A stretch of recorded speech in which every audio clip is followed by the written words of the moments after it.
You stopped listening to words a long time ago, because words are cheap when the body's screaming a different truth. While they smiled, your instincts were watching the micro expressions. The jaw that clenched a beat too tight, the eyes that looked away when you shared something raw, the silence that lingered too long when your success was brought up. You weren't paranoid, you were precise. Your gut didn't accuse, it studied, it remembered. And slowly, the mask fell off their sentences, revealing what they truly meant to do, not support, but study you. Not love, but label you. Not witness your growth, but wait for the moment it stuttered. That's the kind of clarity that turns the tables without making a sound. You saw their intentions, and you didn't need confrontation. You just recalibrated your presence accordingly. That's why they're scared now. Because when someone understands your words, they can argue.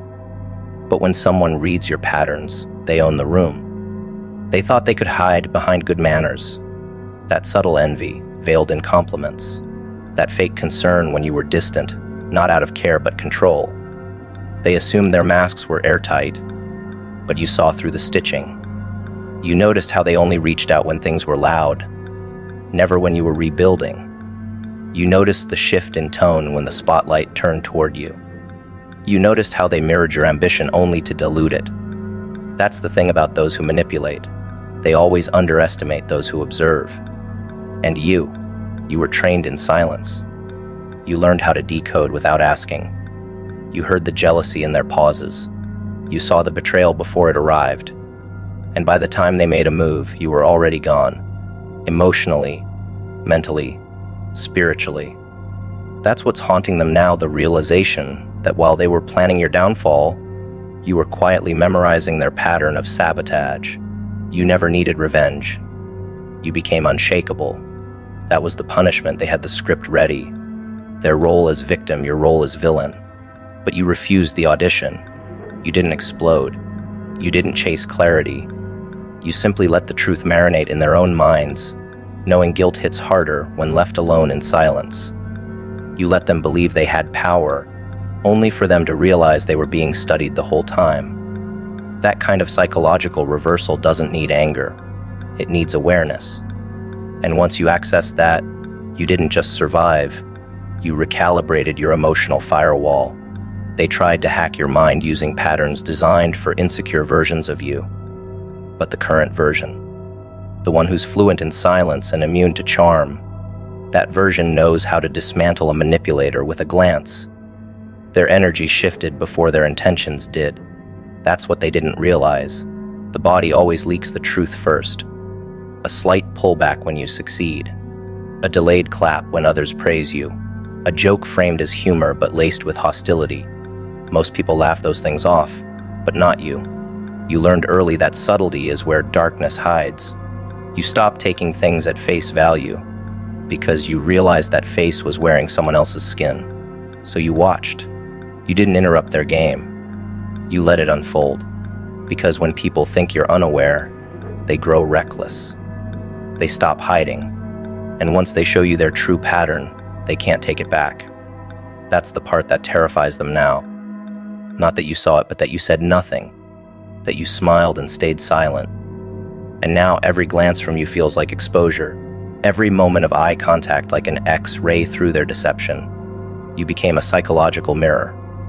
That's what broke them. You didn't accuse them. You simply reflected. Your presence held up the truth like a mirror they couldn't look away from. They wanted to call you cold, but what they meant was unreactive. They wanted to call you harsh, but what they meant was accurate. You stopped explaining what you saw and they felt it anyway. Because when you truly read someone, your silence speaks volumes. It tells them, I know. I've seen enough. No monologue, no confrontation. Just a subtle withdrawal that echoes louder than 1,000 shouted truths. And now they flinch when you're quiet, because they know what your silence implies. It implies they've been read, not for what they pretended to be, but for what they are when the lights are off and no one's clapping.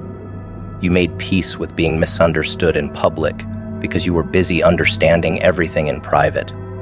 You didn't fight rumors, you studied roots. You weren't desperate to be liked. You were determined to be accurate. That's a terrifying trait to manipulators, because they can manipulate words but not intention. They can control stories but not energy. And you don't read people by their chapters. You read them by their silence between sentences. The more they tried to perform, the more you withdrew. And now, they realize the performance failed. Not because it wasn't convincing, but because you stopped watching. Your energy left the audience. And when you're no longer watching, their whole act falls apart. They thought you were slow to respond. But you weren't slow. You were scanning. You were studying the space between their praise and their plotting. You were reading the delay between their help and their hidden motives. You moved like a sniper, patient, focused, cold. They expected drama. You gave them analysis. They expected conflict. You gave them clarity. That's what made them spiral. Because when you understand someone deeply and still choose distance, it's the purest form of rejection. They weren't used to that kind of accuracy. They were used to loud exits and emotional chaos. But you left with surgical precision. You left emotionally dead to their games, and now they have nothing left to feed on but their own unraveling. You didn't expose them to the world. You let time do that, and time has a better memory than ego. You let their patterns speak for themselves, and now others see what you saw. Not because you told them, but because truth has a funny way of bleeding through performance. You read their intentions, and then you remove their stage. No spotlight, no audience, just them facing the slow, creeping awareness that the person they once underestimated now sees them clearer than they see themselves. That's not punishment. That's poetic justice. What's terrifying to them now isn't just your insight, it's your evolution. You no longer give people the benefit of the doubt when they show you doubt. You don't explain what you feel. You observe. You document. And you act when it matters. You became precise. They expected an emotional target, and they met a mental fortress. You didn't react. You recalculated. And that recalibration, that's what made you lethal. Because once you read someone's intention, you can predict their future. And once you can do that, they no longer hold power in yours. And now they walk lightly around you, overthinking their sentences, monitoring their tone, because they know you see what they're not saying. They know you felt the shift in energy before the betrayal arrived. And that realization, that their intentions were read before they were spoken, that's what shatters the control. You didn't punish them. You didn't exile them. You just understood them fully. And understanding someone fully while choosing distance is the kind of final judgment no manipulator recovers from. That's the new law now. You read their intentions, and now they live in fear of the day you say them out loud. You didn't raise your voice. That's what broke them. They were prepared for a confrontation, a scene, a last act of chaos to justify their betrayal. They had their defense rehearsed. Their excuses were lined up like dominoes, waiting to fall the moment you called them out. But you never did. You simply turned away, unmoved, unfazed, undistracted. You let the silence do what no accusation could, and it hit them, not immediately. No, guilt is never loud at first. It starts as a whisper, soft, dismissible, inconvenient. But then it settles, and once it settles, it corrodes, because guilt doesn't need permission. It doesn't ask for attention. It feeds on itself. And when the person they wronged doesn't scream, the weight of their own actions becomes too loud to ignore. You walking away without a single demand was the loudest rejection they'd ever received. Because you didn't ask for closure. You didn't beg for an explanation. You didn't need validation. You left them to sit with the truth alone. That is a luxury most manipulators never expect. They count on the reaction. They feed off the chaos that follows dishonesty. They plan for the tears, the pleas, the confrontation. That's how they reset the cycle. But when you broke that cycle and chose absence over anger, you forced the mirror in their hands. And guilt is cruel in that way.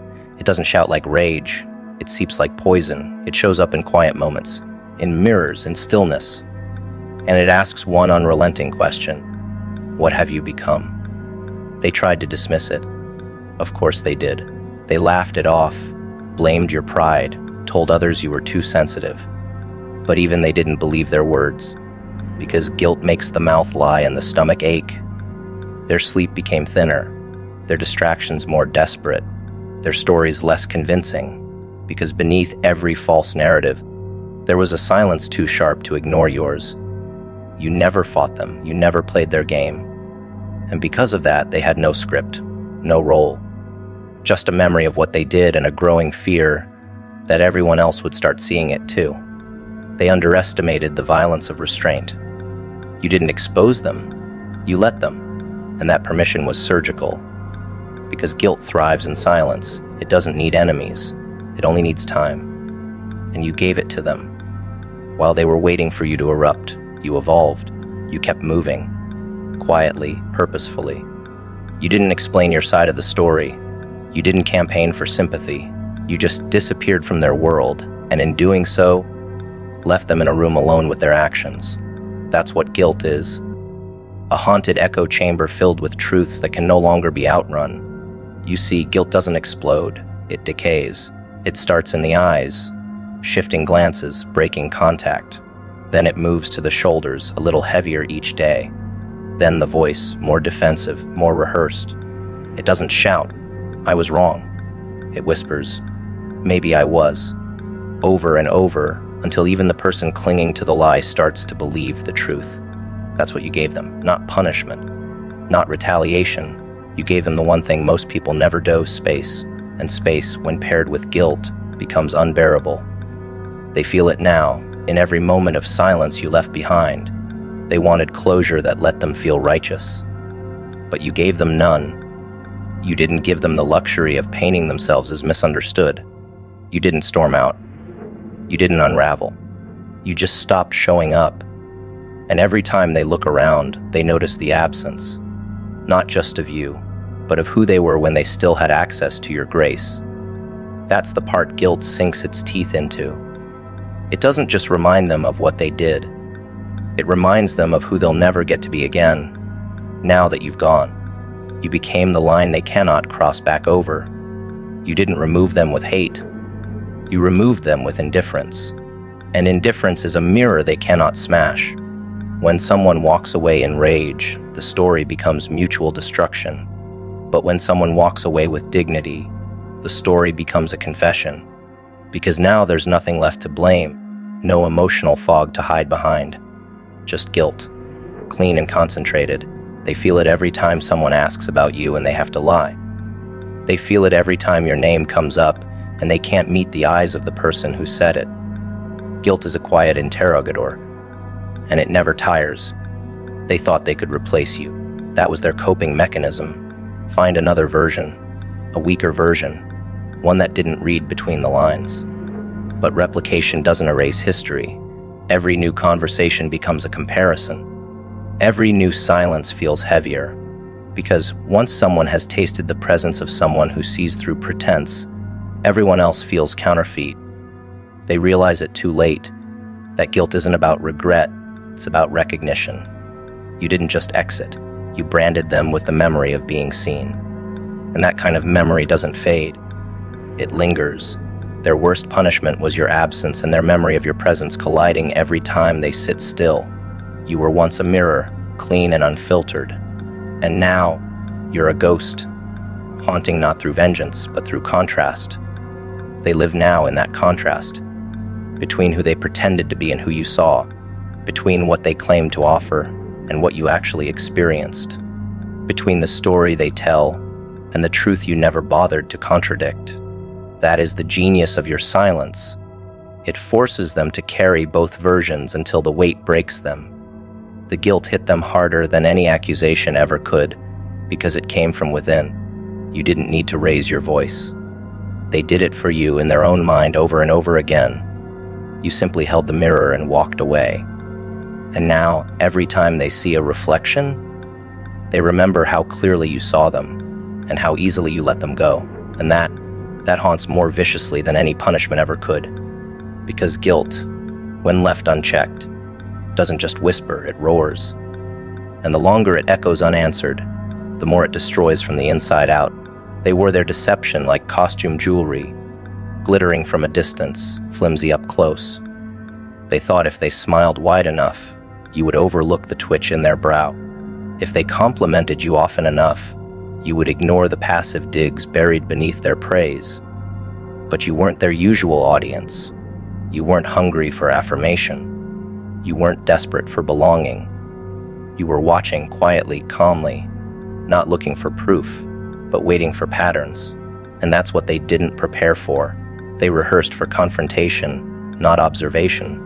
They knew how to defend against anger, but not against stillness. The real terror didn't arrive when the mask slipped. It came when they realized the masks were never convincing in the first place. That while they thought they were manipulating the scene, you had already walked to the edge of the stage and seen the strings. They thought their charm could blur the outlines of their intentions. They believed subtle misdirection could carry them past the gates of your discernment. But your intuition wasn't a wall. It was a radar. And from the moment they entered, you felt the dissonance. You felt the script in their compliments, the performance in their empathy, the hunger behind their patience. You let them speak. You let them act. Not because you believed them, but because you were mapping their limits, measuring their illusions, studying how far they'd go to sell something they didn't even live by. And when you didn't interrupt, when you didn't react, they mistook it for naivety. Until the day they finally saw it. The shift in your eyes. That faint flicker of amusement. That barely, their grin that said, "I knew." That's what shattered them. Not the exposure, not the confrontation, but the realization that their grand scheme had never fooled you. You weren't a victim of their deceit. You were a witness to it. And that shift in power, the realization that they had been performing for someone who was never clapping, sent cracks through their confidence. Because what manipulates others only works when the audience buys into the illusion. But you didn't buy, you just watched. And that awareness, that haunting truth that their tricks were never effective, twisted their pride into panic. You didn't flinch when they lied. You didn't chase closure when they went silent, because you weren't surprised. You had already seen the betrayal months before it manifested. You didn't need to read their texts. You had already read their energy. You weren't waiting for them to fail. You were just giving them space to reveal their ceiling. And when they did, it wasn't even disappointing. It was affirming. Their falsehood didn't provoke anger. It confirmed your clarity. And that's what they couldn't process, because manipulators rely on your confusion. They thrive when you doubt yourself. But you weren't doubting. You were documenting. What terrified them most wasn't that you discovered the truth. It was that you had known all along and still chose not to stop them. That your silence wasn't permission, it was patience. That your presence wasn't approval, it was surveillance. You gave them rope, and they used it like a ladder, until they reached high enough to feel confident, and then realized there was no ground beneath them. That's the kind of terror that doesn't scream, it sinks. Slowly. It curdles in the stomach, because it means they were never in control. Not once, not for a second. They tried to rewrite the story afterward. You misread. It wasn't like that. You're overthinking. But gaslighting only works on those who haven't already made peace with what they see, and you were no longer questioning your perception. You had seen it too clearly, too many times, from too many angles. They couldn't make you doubt anymore, and that sent them into disarray. Because manipulators cannot function in the presence of someone whose clarity is immune to charm. They cannot breathe in environments where truth is felt instead of argued. And that's the space you built for yourself, one where your intuition is law and their performance has no jurisdiction. They feel it now. The disintegration, the slow collapse of control. Not because you exposed them, but because you didn't need to. The worst punishment for someone who relies on perception is knowing that they never held yours. That every carefully planted word, every calculated gesture, every manipulated narrative, it all landed on deaf ears. You were never under the spell. You were simply watching the magician fumble his own trick. And you didn't laugh. You didn't cry. You just let the curtain fall. That's what haunts them, the loss. But the realization that they never truly had you. They replay conversations now, searching for clues that you knew, and what destroys them is finding them. The moments when your replies were too still, when your gaze lingered too long, when your smile didn't quite reach your eyes. They see it now. The way you had already started pulling away while they were still playing their hand. And that realization sends them spiraling. Because they weren't outsmarted, they were outseen. Not defeated, but dissolved. You didn't confront the lie. You made it irrelevant. You became too aligned to be disturbed. And their illusion couldn't survive in your atmosphere. You didn't need to retaliate. Their own conscience did it for you. Because people can live with being exposed. But they struggle to breathe when they realize their tricks never worked to begin with. That the power they thought they had was a projection. That the control they clung to was never real. And now they walk through rooms with one question thudding behind every step. What else did you see? And that's the kind of dread no apology can cure. The fear that they were transparent in the presence of someone who never needed to speak to prove it. They mistook your quiet for confusion. Your patience they labeled as passivity. But you weren't frozen, you were focused. You weren't dazed, you were dissecting. Every word they fumbled, every subtle contradiction, every innocent slip of tone, you logged it. Like a surgeon charting symptoms before cutting deep, you let them speak. You let them perform. You gave them just enough room to think they had you cornered, when in truth, they were drawing circles around themselves. You weren't lost. You were collecting, storing everything behind the calmness of your gaze, and they couldn't see it. Because when people think they're winning, they get sloppy. And sloppiness reveals far more than rage ever could. While they spun their stories, you were recording timestamps in your mind, matching tone with motive, tracking behavior to betrayal. They wanted to watch you unravel. That's how they built their control, by keeping you confused, making you second, guess yourself. Guilt wrapping their harm with just enough charm to blur your clarity. But that only works on someone looking for answers. You already had the answers. You were just waiting for the evidence. Your mind became a vault. And in it, you placed every lie, every omission, every half-truth cloaked in kindness. You didn't yell, you didn't accuse.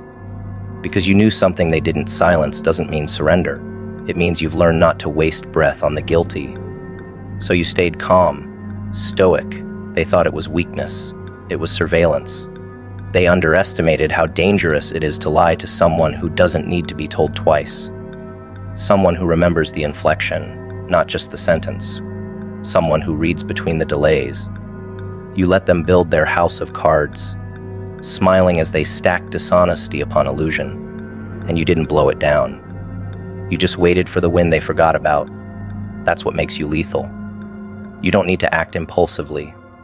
You know that truth has gravity, and the longer it's suppressed, the heavier it falls. While they were dancing in their delusion, you were setting the stage for the collapse. They thought you were spiraling, that your silence meant they had escaped suspicion. But the truth is, you were watching everything. The shifting alliances, the strange timing of their support, the way they suddenly cared when eyes were on them.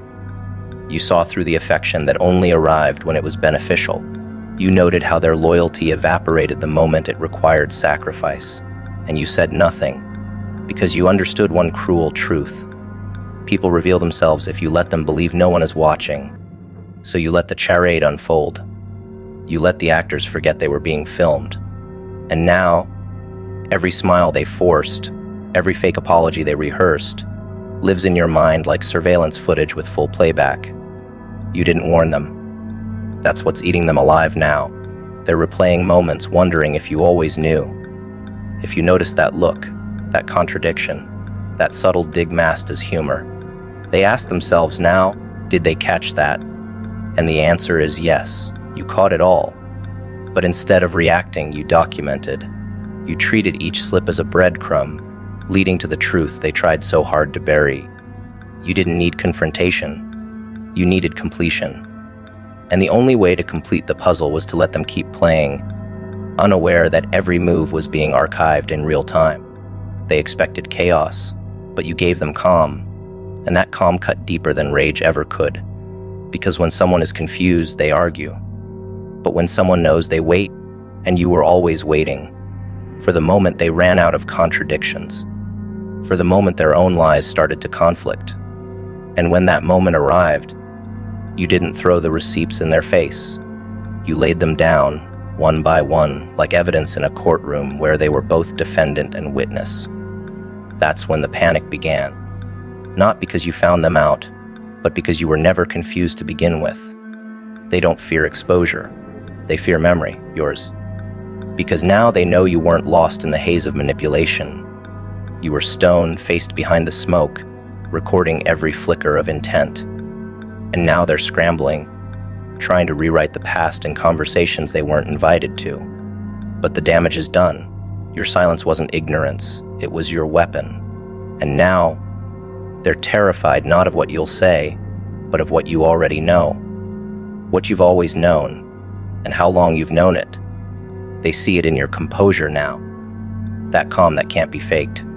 That self-possession that comes from someone who's made peace with the truth. They expected emotional volatility.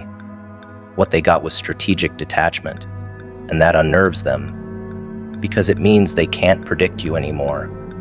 The game they used to control has a new player, and this one doesn't move from fear or desperation. You move from knowledge, from clarity, from the kind of internal certainty that can't be manipulated.